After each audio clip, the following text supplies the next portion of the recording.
Hi friends, welcome to the divine I. সবাই কেমন আছো? আশা করি ভালো আছো। আগামী 18ই অক্টোবর কিন্তু ধনতেরাস। ধনতেরাসের জম প্রদীপ কী করে তৈরি করবে তার রিলস কিন্তু আমি অলরেডি পোস্ট করে দিয়েছি। এবারে বলতে চাই ধনতেরাসের দিন কি কি কিনবে। ধনতেরাসে জিনিস কেনার ব্যাপারে এক একজনের এক একটি প্রচলিত তথ্য রয়েছে, তো অনেক কিছুই তোমরা কিনতে পারো।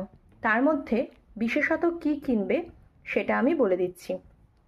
কিনবে এক জোড়া ঝাড়ু।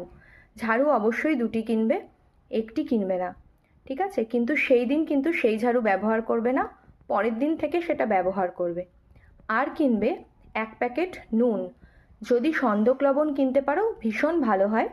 সেই নুনও কিন্তু তোমরা সেই দিন রান্নার কাজে ব্যবহার করবে না, করবে পরের দিন থেকে। আর কিনবে গোটা ধনে। সেই ধনে তোমরা মা লক্ষ্মীর সামনে পুজোর সময় রেখে দিতে পারো, অথবা যারা পুজো করো না এমনি সেদিন রেখে দিয়ে পরের দিন মাটিতে কিন্তু সেই ধনে বীজ ছড়িয়ে দেবে। সেই ধনে গাছ যত ভালো হবে তত ধন সম্পত্তি বাড়বে বলে মনে করা হয়। আর কি কিনবে? এছাড়া কিনবে গোমতী চক্র।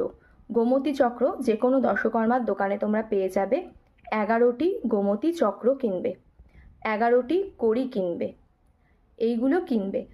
এছাড়া সোনা, রূপো, তামা অথবা কাঁসার বাসন বা রূপোর বাসন যে যার সাধ্য মতো কিন্তু সেদিন কিনবে। সেদিন বাসন কেনা ভীষণ শুভ বলে মনে করা হয়। আরও অনেক কিছু তোমরা কিনতে পারো, সেই রিলসে আমি আবার পরে আসব। এখন আপাতত এটুকুই বললাম, যে যার সাধ্য মতো লিস্ট করে রাখো সেদিন কেনার জন্য।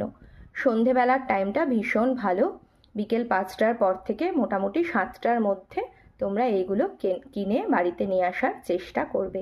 আর জম প্রদীপ জ্বালাতে কিন্তু কেউ ভুলো না।